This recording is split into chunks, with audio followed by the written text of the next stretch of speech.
आता है और अपनी पत्नी रेखा को आवाज मारकर पानी लाने को कहता है।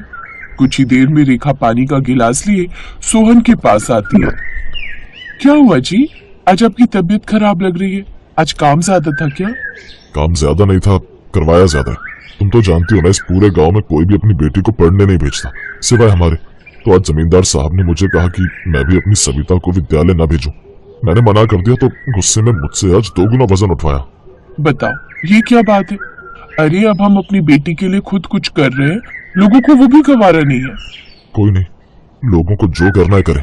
मैं अपनी सविता बिटिया को पढ़ाऊंगा, क्योंकि एक पढ़ी लिखी बच्ची खुद को नहीं पूरे समाज को बदलने का हुनर रखती है। सोहन को अपनी बेटी सविता से बहुत उम्मीदें थी। वो भी क्यों ना, इकलौती गांव की वो लड़की थी स्कूल जाने वाली।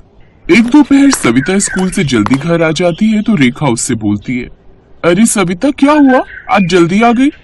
वो माँ, आज मुझे तबीयत कुछ सही नहीं लगी तो मास्टर जी ने कहा घर चली जाओ। सविता इतना कहकर घर के अंदर जाकर सो जाती है। दिन गुजरते हैं। एक तरफ जहाँ बेटी को स्कूल भेजने के लिए सोहन आए दिन लोगों से बातें सुनता था, तो वहीं सविता का ध्यान पढ़ाई में लगता ही नहीं था।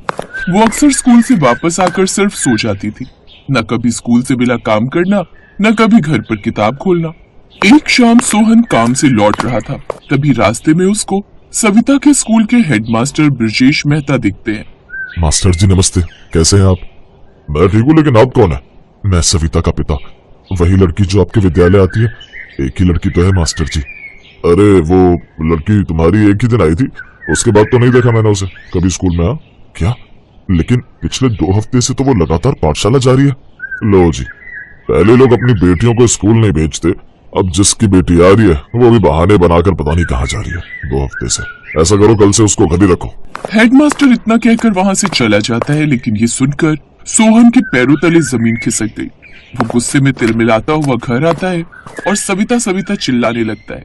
सोहन की आवाज सुनकर सविता डरी सहमी से उसके पास आती है। साथ ही रेखा भी सोहन की ऐसी आवाज सुनकर बाहर आती है। क्या हुआ जी, इतनी जोर जोर से क्यों बुला रहे हो इसको? सविता आज विद्यालय गई थी। हाँ पिताजी। जरा अपनी किताबें तो दिखाना, मास्टर जी ने कोई काम तो दिया होगा। वो पिताजी आज कोई काम नहीं मिला, वो क्या है मास्टर जी अपने परिवार के साथ घूमने गए हैं। ये सुनते ही सोहन एक जोरदार थप्पड़ सविता को जड़ देता है। रोती हुई सविता अपनी माँ से लिपट जाती है। ये क्या किया आपने? अरे जिस बेटी को आज तक मैंने डांटा नहीं, उसको आपने थप्पड़ मारा, आखिर क्यों? इसके लिए मैं पूरे गांव में लड़ रहा हूँ, और ये जब से पाठशाला डाला है सिर्फ एक ही दिन गई है। आखिर इतने दिनों से कहाँ जा रही है ये?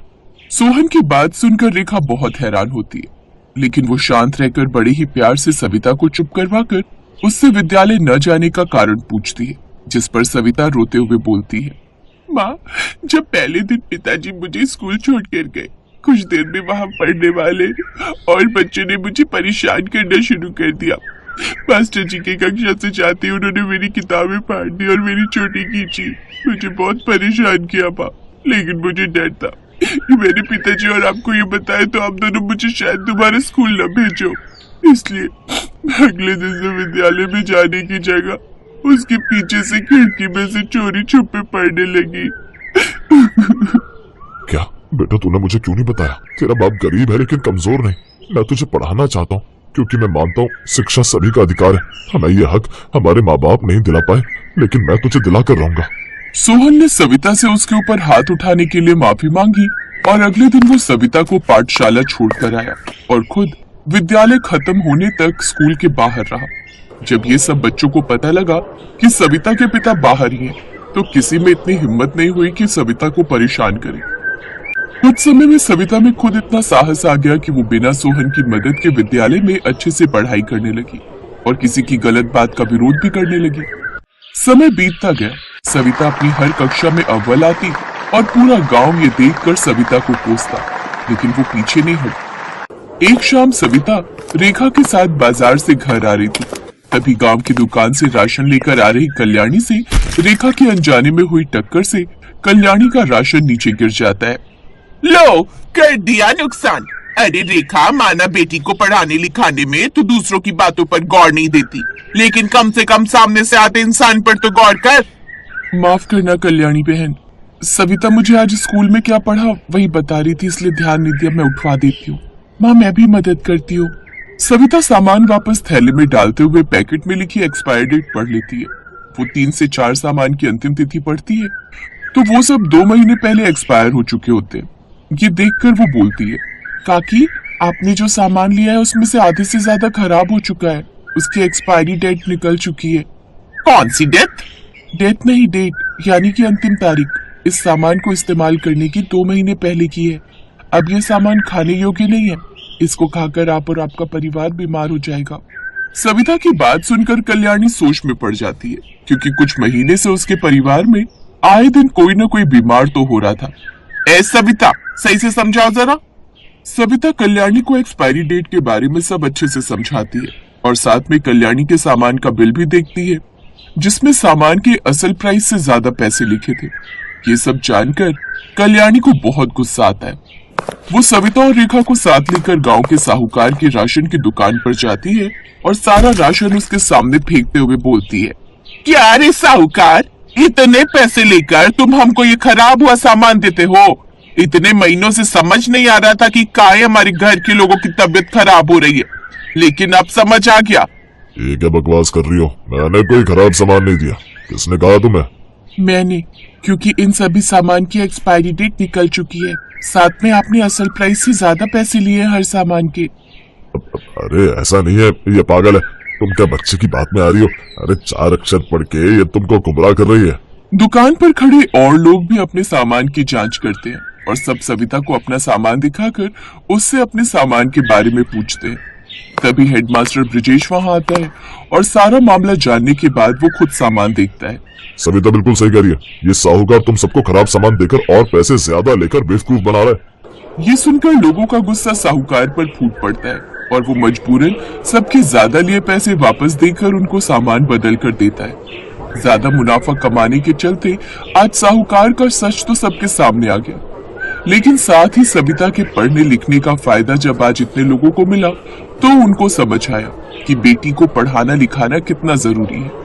ये सब देखकर रेखा को सविता पर बहुत गर्व होता है और वो दोनों जब घर आकर सोहन को ये बताते हैं तो सोहन खुश होकर बोलता है, वाह मेरी बच्ची, आज तेरे शिक्षित होने से कितने लोगों का भला हुआ। काश ये लोग भी समझे और उस विद्यालय में तू अकेली न रहे, बल्कि गांव की और भी लड़कियां आए। अगर आप हिम्मत नहीं करते पिताजी तो मैं कभी नहीं पढ़ पाती। लोगों के लिए तो बेटी पढ़ना मतलब उसको बिगाड़ना है, लेकिन मैं साबित करती रहूंगी कि शिक्षा किसी को बिगाड़ती नहीं है, बल्कि एक बेहतर कल को पाने की राह दिखाती है। सविता के एक समझदारी भरे कदम ने अगले दिन गांव में बड़ा बदलाव ला दिया। विद्यालय में सविता के पहुंचते ही मास्टर जी ने उसको सम्मानित तो किया ही, साथ ही बताया कि उसके कारण अब गांव के और लोग भी अपनी बच्चियों का दाखिला स्कूल में करवाने आए हैं। सविता की शिक्षा ने कई और लड़कियों के लिए शिक्षा के दरवाजे खोल दिए। ये सोहन और उसके अपनी बेटी के लिए देखे गए सपने की जीत थी।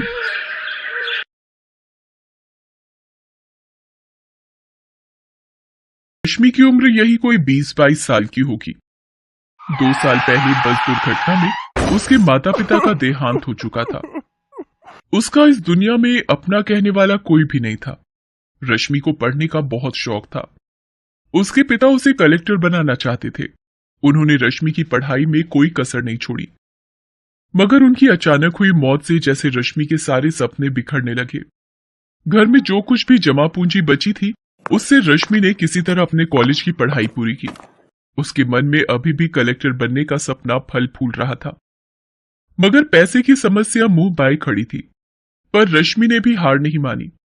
अपनी कलेक्टर की पढ़ाई जारी रखने के लिए उसने एक घर में खाना बनाने और बर्तन मांजने की नौकरी कर ली। जब उसके दोस्तों ने कहा, अरे रश्मि, तू पढ़ी लिखी ग्रेजुएट होकर अब बर्तन मांजने और खाना बनाने का काम करेगी? कोई भी काम छोटा या बड़ा नहीं होता, और फिर ये काम मैं अपना जीवन गुजारने के लिए नहीं, बल्कि अपने सपने को पूरा करने के लिए कर रही हूं। फिर रश्मि ने काम शुरू कर दिया। दिन भर वो जी तोड़ मेहनत करती और शाम को घर आकर पढ़ाई करती। जहां वो काम करने जाती थी वहां से उसका घर करीब 5 मील पर था। तेज चलने पर भी 9 बजे रात से पहले घर नहीं पहुंच पाती थी। रात को लालटेन के सामने थकी हारी पढ़ने बैठती और ना जाने कब सो जाती, उसे पता ही नहीं चलता। उस पर इतना जी तोड़ काम करने के बाद भी उसकी कमाई इतनी नहीं हो पाती थी कि वो तैयारी के लिए सारी किताबें खरीद पाती। कोचिंग करना तो दूर की बात थी। फिर भी रश्मि हिम्मत नहीं हार रही थी। जिस घर में रश्मि काम करती थी उस घर का बेटा अमित भी यूपीएससी की तैयारी करता था। एक दिन काम करते हुए रश्मि ने अपनी मालकिन से पूछा, माँ जी, क्या अमित भाई अभी यूपीएससी की तैयारी कर रहे हैं? हाँ, पर तुझे उससे क्या? तू अपना काम कर। बड़ी आई इंक्वायरी करने वाली कि कौन क्या पढ़ रहा है। मालकिन की बातें सुन रश्मि ने जल्दी जल्दी अपना काम निपटाया और घर जाने को तैयार हुई। तब मालकिन ने कहा, कल जरा जल्दी आना, कुछ मेहमान आने वाले हैं घर पर, उनका खाना बनाना है।